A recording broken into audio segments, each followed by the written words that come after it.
All right, well, let's figure this out. So what I'm about to talk about has consistently not worked on stage. So what better place than the JoshCast to discuss it?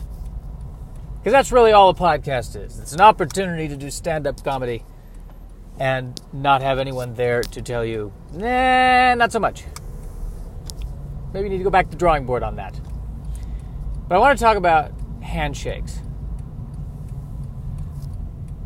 And, I'm really trying to sit down and ask myself, how do I actually feel about the process of shaking hands? And how do I actually feel about it? I really don't like it. I don't like shaking hands. I don't like the handshake.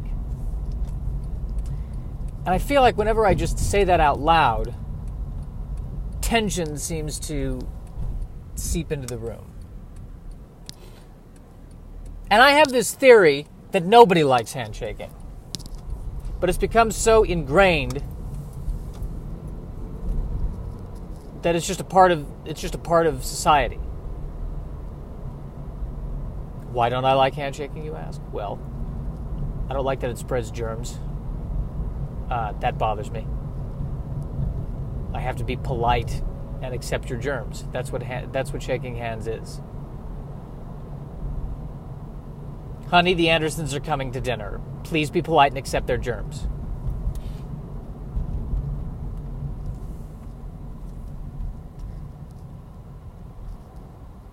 I don't know how... Here's the question. There were a couple of people who were infected with Ebola, right? And they came back, and they were put in intensive care, and they got better, and they left.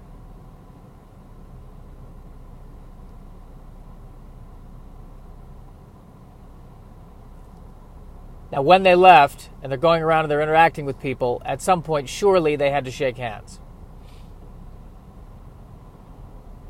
And I don't know, I would be so neurotic about that. That would be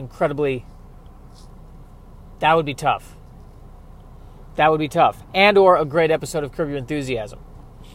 Because what I want to say is no, I don't want to shake your hand.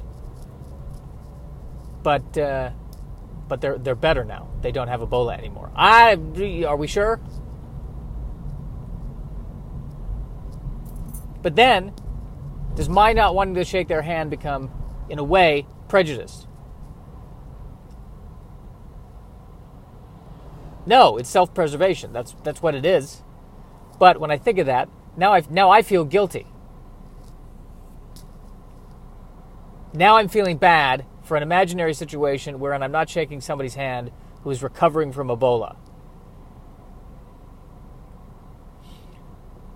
Because I would not want to shake their hand. But the question is, in that scenario, how do I get out of shaking their hand?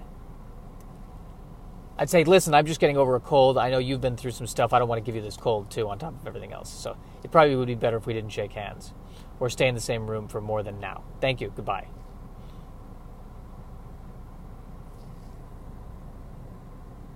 I hate shaking hands because I don't think it means anything anymore. It's not what it doesn't mean what it once meant. What do I think it once meant? Well, I think it was almost like a contract. We agreed to this on a handshake and we saw it through. That's what it feels like past generations did. They shook hands, they agreed, and they both became millionaires, and they always were trustworthy and never lied to each other. That was a generation. Kind of like how the phrase, my word is my bond. It used to be, I gave my word, and people actually gave their word and supposedly meant it. That's what I was taught in Shakespeare class, in Shakespeare's day. When people gave their word, they meant it. And I can't help but wonder if people have been the same kind of filthy liars all through history. Even in Shakespeare's day. People gave their word all the time and then broke it. They had to, even before Shakespeare's day. I mean, all the history plays, really, isn't that what they're about? Or then again, well, you know what? Maybe not. Maybe all the history plays. Yes, there's all this violence and bloodshed, but people are being honest about it. I'm going to kill you. No, I'm going to kill you. I'm glad we had this talk. I'll see you on the battlefield.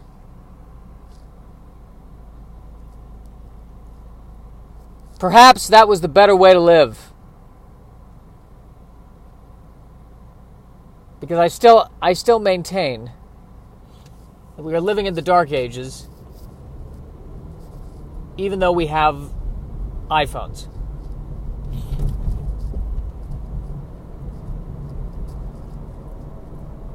That's what, there's another thing I learned in school, that supposedly people living in the dark ages didn't know they were living in the dark ages, whereas people in the Renaissance knew they were living in the Renaissance.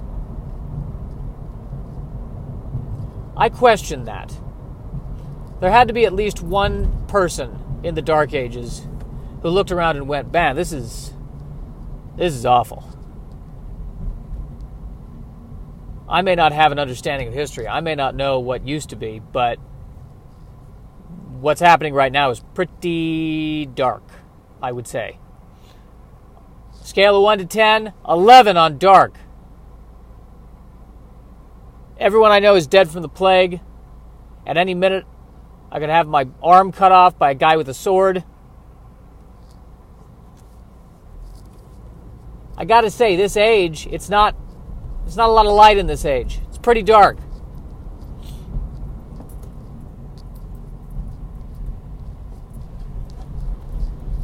But back to handshaking, why I don't like it. The germs, there's the germ issue. There's also, I encounter people who squeeze my hand very hard when they're shaking my hand, who I guess were told you have to have a firm handshake. Make sure your handshake is firm. How come? Well, because your scruples won't be. So something's got to be firm.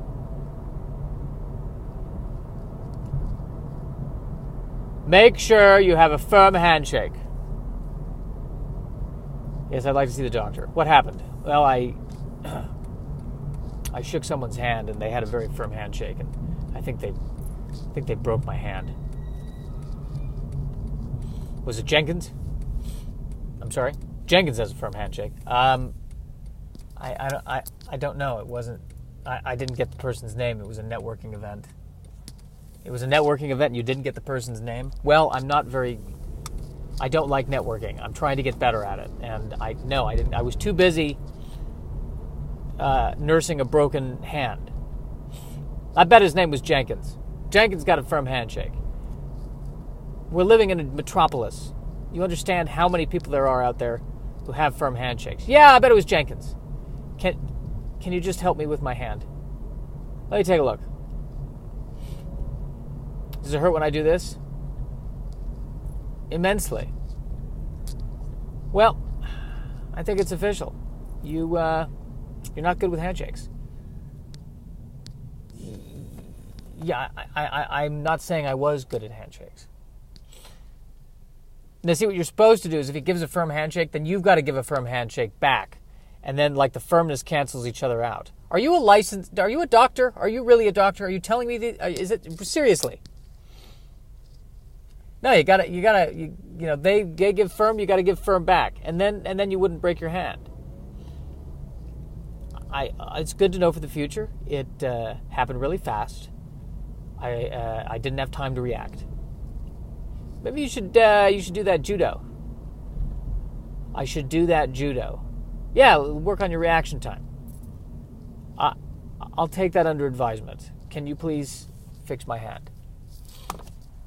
What do you want to talk about while I fix your hand? I don't want to talk about anything. I just want to sit here quietly. Man, you need to take more networking classes. Thank you. Not a fan of the handshake. Not a fan of the handshake. How do we get rid of it? I feel like it wouldn't take that much. It would take enough important people who are trendy to stop shaking hands, and then it would become the new thing. We're getting there with the fist bump. The fist bump is a beacon of hope in my life. It really is. Less physical contact, but at the same time, going through the motions, acknowledging another human being's existence. So I'm grateful for the fist bump. I think the fist bump is finally a step in the right direction, which we don't even need. I mean, we have the bow. The bow is a thing. The bow, the salute. Doesn't have to be a military salute. We can come up with a salute. Something that doesn't involve physical contact.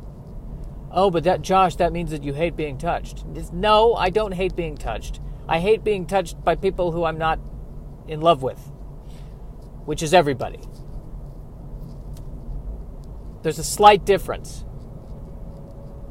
It's the difference of one theoretical person.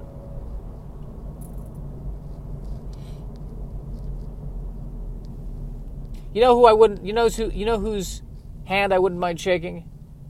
A dog or a cat. It's not even their hand; it's their paw. I wouldn't mind doing that. But cats hate it when you touch the paw. I've learned this. My roommate had a cat. Whenever I would try to touch the paw, I would go, "No, what's wrong with you? Out of your mind? I need that. Get away." That's why I love cats. Cats know how to live. They never smile. I don't think they're even built to smile. And I think that's a good thing. They have a tail and they just communicate everything with the tail. That would be so useful. Why can't we do that with our arms?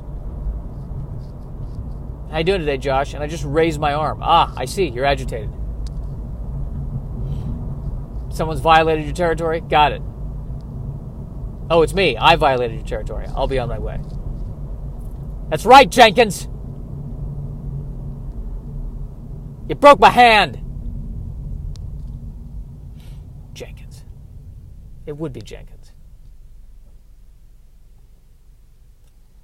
The truck in front of me. Ooh, I'm tripping over my words. I need to do tongue twisters. But the truck in front of me is a Mazda. And it's apparently a dual sport, which presumably means it has, I don't know, an extra gear. A dual sport. Ah, God, that depresses me.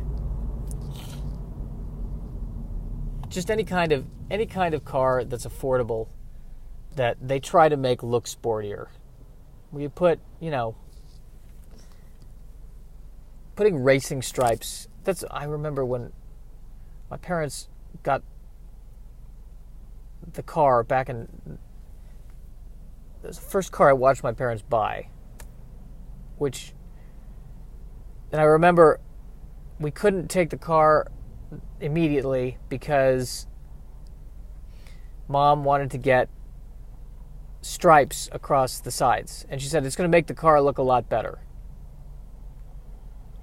It's going to make it look sportier. It's going to make it look better. And this is a Honda. This is a 1990 Honda. I'm a huge fan of the 1990 Honda. It's a great car. Mom has it. It still runs. I mean, that's 2000, 2010. That's almost 30 years. It's a 30-year-old car. Still going. It's a great car. No offense. I don't care what you do to that car. You cannot make it look sporty. It is not a sporty car. It is a car that says, I did my tax returns in February. That's what it says. And it's a beautiful thing, and you embrace it for what it is. It's a car that says, I have to cut back on milk products because I'm lactose intolerant. That's what the car says. Put racing stripes on it. You're not going to change the essence of the car. It is a Honda. Embrace it for what it is. If you want a sports car, go get a Camaro or whatever. It is not designed for sports. It's designed for chess. which is, I guess, a sport, you could argue. Okay, that's a bad example. Well, actually, you know what? Hey, let's go with it. You put stripes on a Honda, now you look like a chess sport player. Now it's competitive chess. There you go. Fix that. We have solved that problem.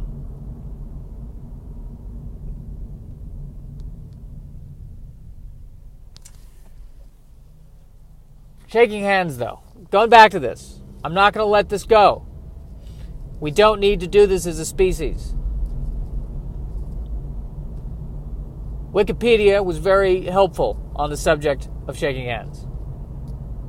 The theory is that it originated as a way of demonstrating to people, one person demonstrating to another that they were unarmed. By shaking your hand, it proves I don't have a weapon in my hand. It does not prove, however, that I don't have a weapon in my other hand, which I can use to stab you while you are being distracted with me shaking your hand. Thus, the handshake was born as a method of deception, which I think it still is today. Yeah, we're friends, sure. Yeah. I'm not going to stab you in the back in 6 months from now. No. Let's shake hands.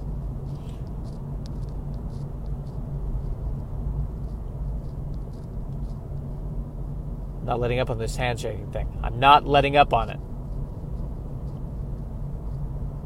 Wikipedia article also said that the fist bump is typically not used at the conclusion of business transactions. It doesn't have the same cachet that a handshake does. Two people conclude business where millions of dollars are exchanged, they shake hands. They typically don't fist bump.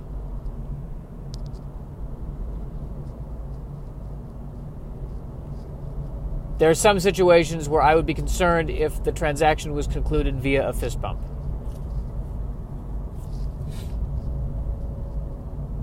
If whoever was running my bank made a huge financial decision and then fist bumped somebody, I'd be worried. I'd be very worried. I think the most formal thing you can do that ends in a fist bump, I think, is agree to go to a concert. But as soon as somebody is paying for a ticket to see that concert with someone else's money, as soon as money's involved, no. Fist bump is no longer adequate. You're running a risk. You're running a real risk if you're using a fist bump involving anything. Well, you know what? Maybe we can relax on that. If it's $5 or more, if it's $5 or less, the fist bump is acceptable. Anything more than $5, I don't advise it. You're risking. You're rolling the dice. You're rolling the dice.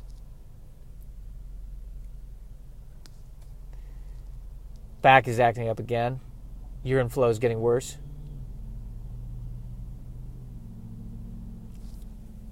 So the last thing I need right now is to shake your friggin' hand.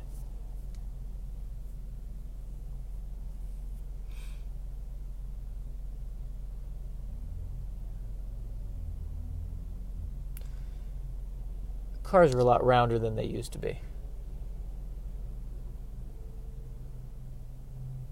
I think my favorite, in a weird way, my favorite memory of the 80s are the 1980s cars that are in the 80s movies. Because it seems like all the cop cars, I think, were the Chevy Caprices. A 1980s Chevy Caprice is perhaps one of the most beautiful things I've ever seen. Just looking at it. It's like they caught a car in mid-transformation between large luxury sedan and compact car. And it was like a snapshot of it right when it was collapsing. Like take a 1950s Cadillac and it starts to just kind of deflate. And mid-deflation, that's your 1980s Chevy Caprice.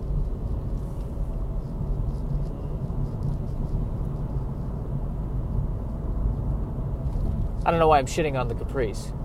That's not fair. Not fair to the man who designed the Caprice. I presume it was a man. Could have been a woman. I don't know. I have a feeling it was a man. I don't want to... Now I feel guilty for making fun of the guy's car. Because what if... he spent a lot of time on that car. Although I suspect it's the kind of design where he said, I was under a lot of pressure from... There were a lot of constraints on this one. This is not what I wanted it to look like. I don't know if anyone leaves the house wanting that Caprice to look the way it looks.